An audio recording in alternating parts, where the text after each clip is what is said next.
Students, કેમ છો? આજે આપણે જે આગલા લેક્ચરમાં ભણી ગયા છીએ વ્યંજન સંધિ, એના આગલા લેક્ચરમાં ભણી ગયા છીએ સ્વર સંધિ. તો એની જરા રૂપરેખા બતાવી થોડુંક યાદ કરી લે કે સ્વર સંધિ એમાં બે આવે, વિજાતીય અને સજાતીય. એના પણ નિયમો આપણે જોયા કે સ્વર સંધિ ના નિયમો શું છે, એમાં સજાતીયના નિયમો અને વિજાતીયના. અને ત્યાર પછી આપણે જોયું વ્યંજન સંધિ એટલે શું. તો વ્યંજન સંધિના પણ આપણે થોડા નિયમો જોયા. આજે આપણે જે ભણવાના છે એ છે વિસર્ગ સંધિ. આમ તો ગુજરાતી ભાષામાં આ વિસર્ગ સંધિનો ઉલ્લેખ બહુ ઓછો થયો છે, પણ આ જે નિયમો છે એ સંસ્કૃત ભાષાને જે નિયમો છે એને આધારે આજે આપણે સંસ્કૃતના નિયમો છે એ નિયમો અહીંયા લાગુ પડશે, એટલે આજે એ ભણવાના છે. તો વિસર્ગ સંધિ એટલે શું? વિસર્ગ એટલે તમને ખબર જ છે કે વિસર્ગ એટલે આપણે શું કહીએ છીએ કે બે આવી રીતે ટપકા હોય છે, એને આપણે વિસર્ગ કહીએ છીએ. આગળના પણ લેક્ચરમાં આપણે વાત કરી લીધી છે કે વિસર્ગ કોને કહેવાય, અનુનાસિક કોને કહેવાય, અંગ આ બધા કોને કહેવાય છે એ આપણે વાત કરી લીધી છે. તો આજના આ લેક્ચરમાં વિસર્ગ સંધિ એટલે શું? તો કે પહેલા શબ્દને અંતે જો વિસર્ગ આવે, વિસર્ગ એટલે આ આવે, અને ત્યાર પછી કોઈ પણ સ્વર કે વ્યંજન આવે તો વિસર્ગમાં આવતા ધ્વનિ પરિવર્તનોને વિસર્ગ સંધિ કહે છે. સાવ ઈઝી છે. વિસર્ગના પહેલા શબ્દને અંતે જો વિસર્ગ આવે, બરાબર, ત્યાર પછી કોઈ પણ આવે સ્વર કે વ્યંજન, તો એ જે વિસર્ગ માટેનો જે શબ્દ બની જાય છે અને જે પરિવર્તન આવે ધ્વનિ પરિવર્તન, તેને વિસર્ગ સંધિ કહેવાય છે.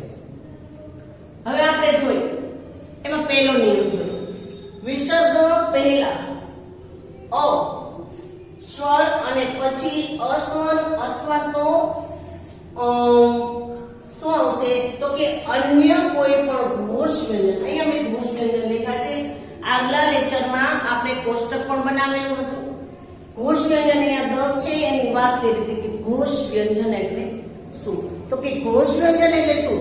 તો કે નાદ તંત્રી, નાદ એટલે જે આપણે બોલીએ છીએ અવાજ આવે, નાદ તંત્રી સેજ વધુ કંપનની અવસ્થામાં હોય અને જે ધ્વનિ ઉત્પન્ન થાય તેને ઘોષ વ્યંજન કહેવાય.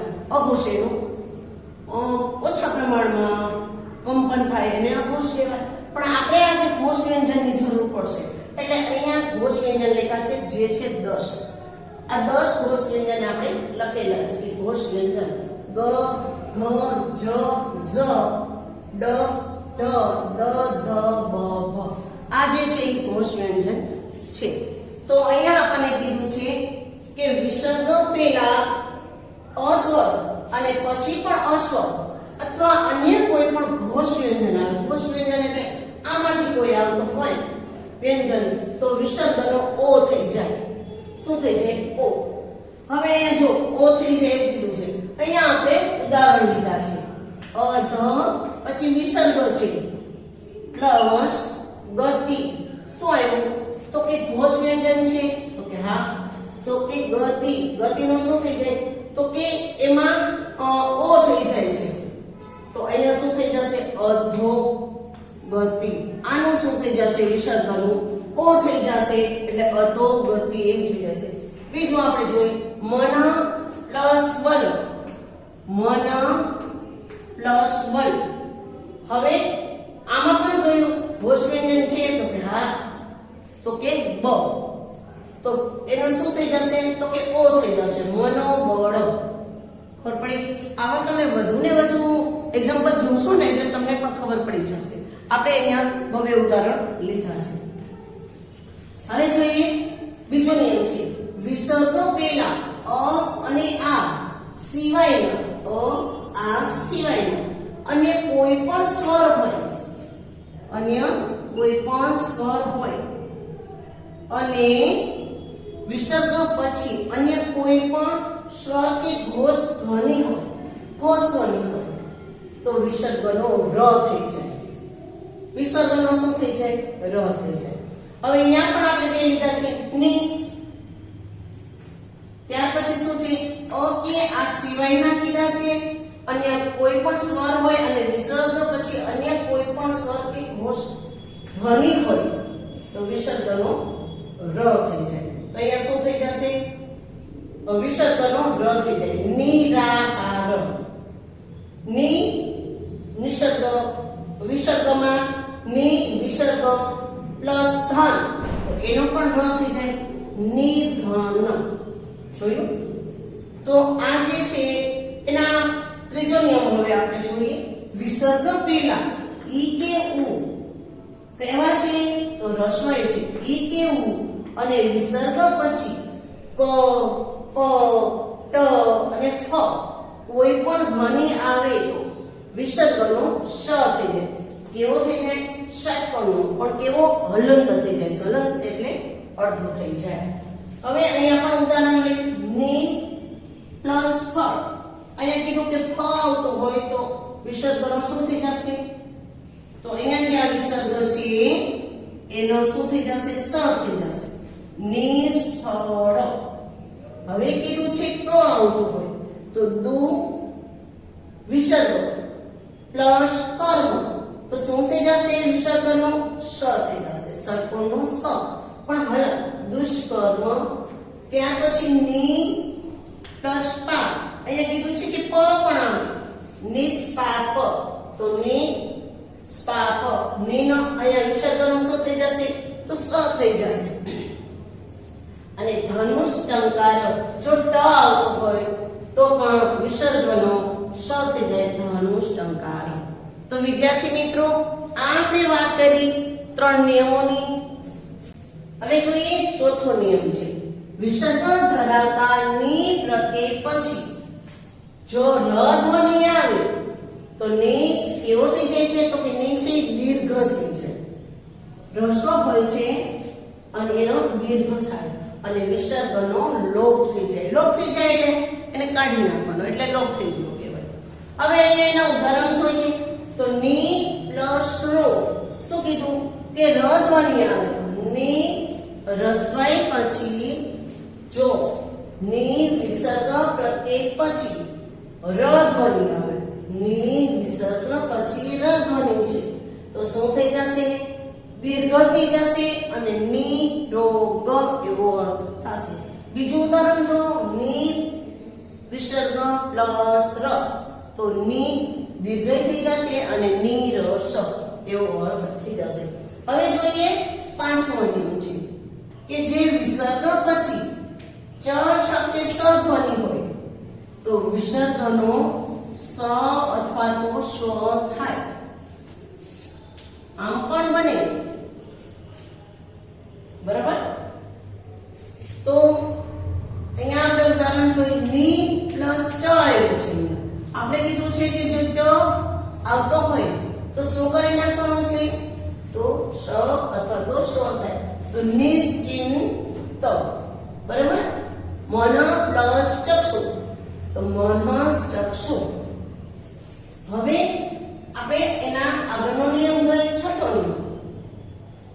ની કે તુ પુષ્પ હોય રસમય એના પહેલા પૂર્વ પ્રત્યય પછી સ શ આવે તો વિસર્ગ યથાવત રહે. અહીંયા આપણે એવું કીધું કે વિસર્ગનો લોપ થઈ જાય. હવે અહીંયા એવું હોય કે યથાવત રહે, બદલાવાનું નથી. ની સંદે ની પછી વિસર્ગ આવતો હોય અને ત્યાર પછી આ સ કે આ સ આવે તો વિસર્ગ યથાવત રહે. અહીંયા જોઈએ તો આ સ આવે છે તો સંદેહ તો નિસંદેહ. ફક્ત શું કર્યું આપણે? પ્લસ ની નિશાની છે કાઢી નાખવાનું. ક્યારે? તો કે ની અથવા તો દુ પછી સ કે સ આવતો હોય ત્યારે યથાવત રહે છે, નિસર્ગ નીકળતો નથી. બીજું ઉદાહરણ જોઈએ તો ની પ્લસ શુલ. અહીંયા કયો આવ્યો? તો કે આ મીંડાવાળો સ આવ્યો છે એટલે શુલ્ક તો નિશુલ્ક. હવે આગળ વધીએ. વિસર્ગ પછી ત અને શ હોય તો વિસર્ગનો શ થાય. ફરીથી વિસર્ગ પછી જો ત કે સ હોય તો વિસર્ગનો શું થઈ જશે? શ થઈ જાય છે. ઉદાહરણમાં જોઈએ નમ પ્લસ ત એટલે તે, તો શું આવ્યું? ત આવ્યું. નમ વિસર્ગ પછી તે એટલે નમ પ્લસ તે, તો નમસ્તે શું થઈ ગયું? તો વિસર્ગનો શ થઈ જાય. અહીંયા જોઈએ તો ની વિસર્ગ પ્લસ તેજ, તો વિસર્ગનો શું થઈ જશે? નિસ્તેજો. તો વિદ્યાર્થી મિત્રો આ આપણા વિસર્ગના 7 નિયમો છે. આપણે તમને વાત કરી કે આ વિસર્ગના નિયમો સંસ્કૃત નિયમોને આધારિત આપવામાં આવેલા છે. એટલે આ જે વિસર્ગ છે ગુજરાતી ભાષામાં એનો ખૂબ જ જૂજ ઉપયોગ, ઓછો ઉપયોગ કરવામાં આવે છે. હવે એક ખાસ નોંધ આપણે અહીંયા લઈ છે. ઘણી વખત આપણને એવું થાય છે, આપણે બોલીએ છીએ આવી રીતે લખીએ છીએ મહત્તા. આપણને ખબર પડી કે આ જે લાઈન છે એ શેની કહી છે? બધાએ કહી દે એટલે મેં કહી દીધું એવું તો નથી. તો આ લાઈન એટલે કે શું છે? તો તેને પણ આપણે વાત કરી કે વિશેષણને અંતે વ્યંજન હોય તો તેને ત પ્રત્યય લાગી અને ત છે શું થઈ જાય? બેવડાઈ જાય. બેવડાઈ જાય એટલે બે વખત લખવું પડે. એ કેવો? હલન અને ત થાય. હવે દાખલા તરીકે મહત પ્લસ ત, અહીંયા પણ હલંત છે અને અહીંયા પણ અડધો છે, તો આપણે આ શું કર્યું? મહત્વ. જોયું તમે? જે અહીંયા છે એક લાઈન બતાવી છે, અહીંયા જો અહીંયા ઉપર લખેલું છે મહત્વ. જે આ જે લાઈન છે એ પણ અર્ધોત્વ છે એવું બતાવવામાં આવે છે. શું કામે? કે ત છે એ શું થઈ જાય છે? બેવડાઈ જાય છે. બેવડાઈ જાય એટલે બે વખત લખવો પડે છે. હવે અહીંયા બીજા પણ ઉદાહરણ જોઈ લે. તત પ્લસ ત્વ, આ પણ અર્ધોત્વ, આ પણ અર્ધોત્વ, તો તત્વ. આપણે જોયું કે અહીંયા શું કર્યું? તો કે એક લાઈન કરી અને તો તત્વ. મહત પ્લસ તા, તો મહત્તા. આ જે તા છે એ આખો છે, પણ આ જે તા છે તો છે એ અડધો હલંત છે, એટલે અહીંયા આપણે બનાવ્યું છે. સત પ્લસ ત્વ, તો શું થઈ ગયું? સત્વ. અને સત પ્લસ તા, તો સત્તા. તો વિદ્યાર્થી મિત્રો આજે આપણે જે ભણ્યા એ વિસર્ગ સંધિ છે. વિસર્ગ સંધિના આપણે 7 નિયમ ભણ્યા છે. પણ જ્યારે આપણે એનો ઉપયોગ કરશું અને વધારેમાં વધારે એનો મહાવરો કરશું ત્યારે આપણે ભણવામાં ખૂબ જ મજા આવશે અને શબ્દો બનાવવાની પણ ખ્યાલ આવી જશે. એટલે આવી રીતે આપણે 3 સંધિ આજે પૂરી કરીએ છીએ. તો વિદ્યાર્થી મિત્રો તમે તમારે નોટમાં, વ્યાકરણની નોટમાં આ જે સંધિ છે એના તમારે PDF આવશે, એમાંથી જોઈ અને તમે લખજો. અને આ ઉપરાંત તમારે ટેક્સ્ટબુકમાં પણ સંધિ આપેલી છે, તે પણ જોજો એટલે ખ્યાલ આવી જશે કે કેવી રીતે લખવું, શું કરવું. બરાબર?